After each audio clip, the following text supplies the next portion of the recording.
नमस्कार।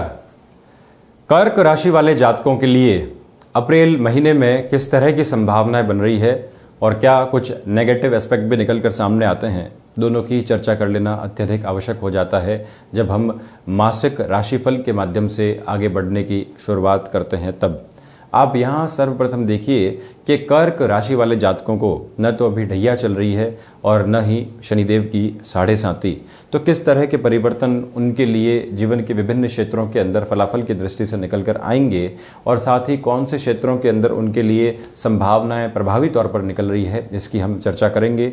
एक जो महत्वपूर्ण परिवर्तन इस महीने के अंदर है वो है बृहस्पति का अतिचारी होकर अपना राशि परिवर्तन स्व राशि स्थान मूल त्रिकोण राशि स्थान के अंदर 29 मार्च से 23 अप्रैल के मध्यकाल में जब देवगुरु बृहस्पति विराजित रहने का कार्य करेंगे तो फलाफल के दृष्टिकोण से ये समय अत्यधिक महत्वपूर्ण कहा जाएगा।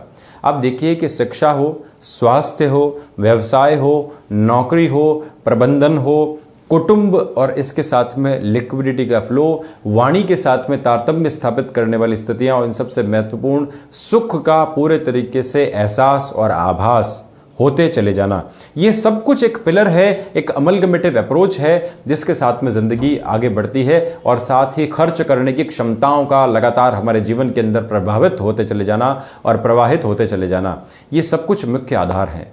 मैं सर्वप्रथम चर्चा की शुरुआत करता हूं शिक्षा के क्षेत्र से। आप देखिए कि यहाँ बृहस्पति लंबे समय से 11 अक्टूबर से अपनी मैच्योर डिग्री के साथ में पंचम स्थान के अंदर विराजित थे, तो शिक्षा के अंदर कर्क राशि वाले जातकों के लिए अच्छी पोजीशन बनी हुई थी। किंतु जैसे ही बृहस्पति ने अतिचारी होकर यहाँ 6th हाउस की पोजीशनिंग ली, भले ही स्व राशि स्थान के अंदर आए, किंतु शिक्षा के अंदर डिस्टर्बेंसेस कर्क राशि वाले जातकों के लिए कहे जा सकते हैं। उसके पीछे दो रीजन है।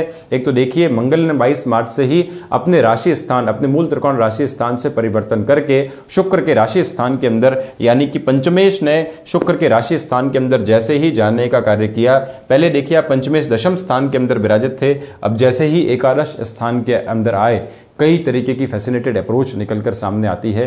बृहस्पति ने इस हाउस को कंट्रोल कर रखा था, तो शिक्षा में कला के क्षेत्र से जो लोग जुड़े हुए थे, फाइन आर्ट्स के माध्यम से जो लोग भी जुड़े हुए थे, उनके लिए ये समय अंतराल अच्छा था, बेनिफिशियल था।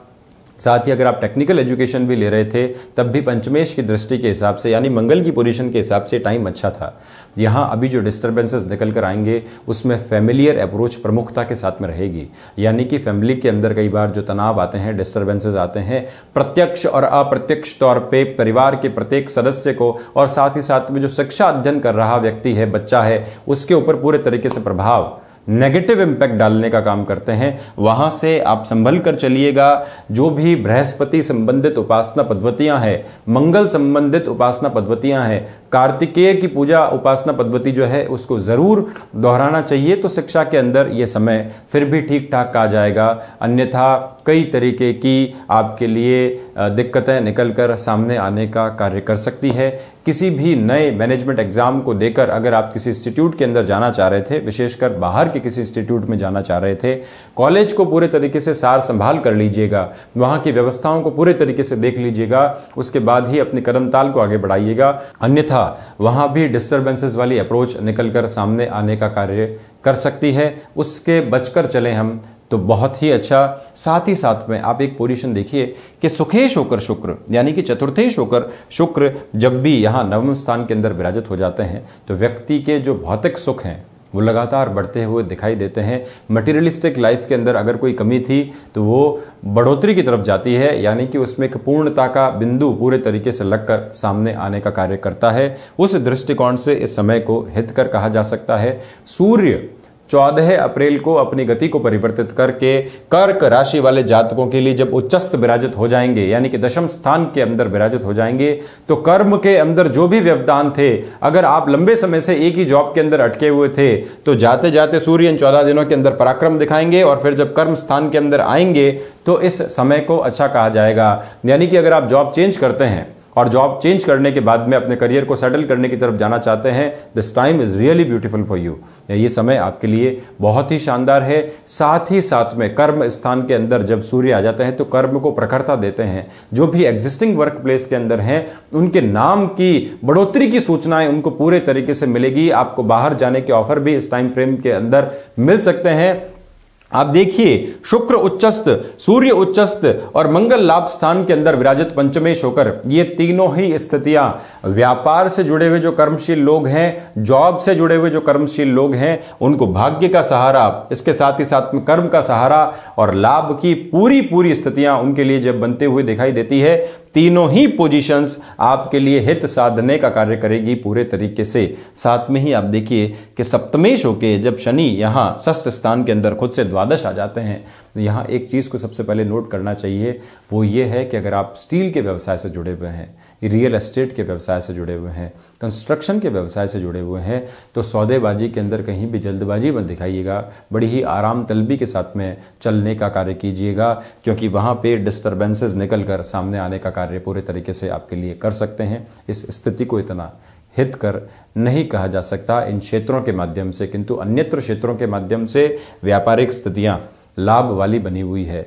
जो लोग भी भूगर्भीय व्यवस्थाओं से यानी कि जमीन के अंदर की जो खोजबीन होती है उसके साथ में अगर जुड़े हुए हैं, शनि की ये तीसरी दृष्टि बेनिफिट देने वाली और बृहस्पति जब पांचवी दृष्टि से कर्म स्थान को देखते हो स्वग्रही होकर, उस पोजीशन को भी अच्छा कहा जा सकता है, बेनिफिट देने वाला कहा जा सकता है। किंतु कुछ स्पेसिफिक सेक्टर्स के अंदर आपको पूरे तरीके से अपनी कमजोरियों को उजागर होने से बचाने की जो है कोशिश करते रहना चाहिए। साथ में ही आप एक स्थिति और देखें कि पराक्रमेश होके जब बुध नीचस्थ स्थितियों के अंदर बैठ जाएंगे अप्रैल के मध्यकाल के अंदर, इस समय को अच्छा नहीं कहा जा सकता आपके पराक्रम के हिसाब से। भले ही शनि 10वीं दृष्टि से पराक्रम के अंदर वृद्धि करते हो, जहां पर मंगल कारकाधिपति हो जाते हैं, किंतु दूसरी स्थिति के अंदर आप देखिए कि बुध यहां पराक्रम के भीतर इतनी जो है एक तरह से रॉबस्ट पोजीशन नहीं बनने देते। कहीं न कहीं इस स्थिति के अंदर व्यक्ति को अपने पराक्रम के भीतर भीरुता से जूझना पड़ता है। भाइयों के साथ में संबंध खराब हो सकते हैं। साथ में ही आप एक पोजीशन को और देखिए कि ये महत्वाकांक्षा का भाव भी है। महत्वाकांक्षाएं इस टाइम फ्रेम के अंदर बड़ी ही शिथिलता के साथ में आपके सामने आती है। यानी कि क्या करना है जिंदगी के अंदर, जो किया वो बहुत है, जो कर रहे हैं वो ठीक ठाक है। जब ये थ्योरी व्यक्ति की जिंदगी के अंदर आ जाती है, कई बार लोग ऐसे लक्ष्य बना लेते हैं कि मैं जिंदगी में 50 लाख शामिल कर लेता हूं, इतने लाख शामिल कर लेता हूं, उसके बाद में जिंदगी में एक संतुष्टि आ जाएगी, बड़े ही अच्छे से मैं अब जो भी करूंगा बड़ी आराम तलबी के साथ में करूंगा। किंतु कर्म योग जीवन की एक ऐसी आधारशिला है जिसके ऊपर के स्पंदन के साथ में ही जीवन चलता है। जब भी व्यक्ति आराम तलबी की सोच लेता है तो वो कर्महीनता की तरफ अग्रसर हो जाता है। जब तक व्यक्ति लगातार प्रगतिशील है, जब तक व्यक्ति लगातार उद्यमशील है, भले ही कोई माध्यम हो नहीं हो पास में, भले ही कोई स्थिति हो नहीं हो पास में, हम अगर लगातार कर्म करने की ओर अग्रसर हैं तो जीवन के अंदर उन व्यक्तियों से सामना जरूर होता है, उन व्यक्तियों का साथ जरूर मिलता है जिनके साथ में ये जीवन रोशन होकर लगातार चलता चला जाता है। यही कर्क राशि वाले जातक भी अपने मन के भीतर पूरे तरीके से अड़िग रहने का काम करें। जो लोग भी आप देखिए कि योगाभ्यास के माध्यम से जुड़े हुए हैं, जो लोग भी लगातार कर्मशीलता की ओर अग्रसर हैं, उन सब के लिए जो बुध की ये पोजीशन है भले ही नीचस्थ हो, बेनिफिट देने वाली कही जा सकती है, क्योंकि बुध में फ्लेक्सिबिलिटी भी है। पारे की प्रकृति धारण किए हुए ग्रह हैं। भले ही देखिए आप डेबिलिटेड पोजीशन के अंदर हो, किंतु मूल तत्व कैसे छोड़ सकता है व्यक्ति। श्री कृष्ण ने भी यही कहा था कि जो व्यक्ति जिस स्थिति को धारण कर लेते हैं वही धर्म की आधारशिलाओं के भीतर स्थापित हो जाते हैं।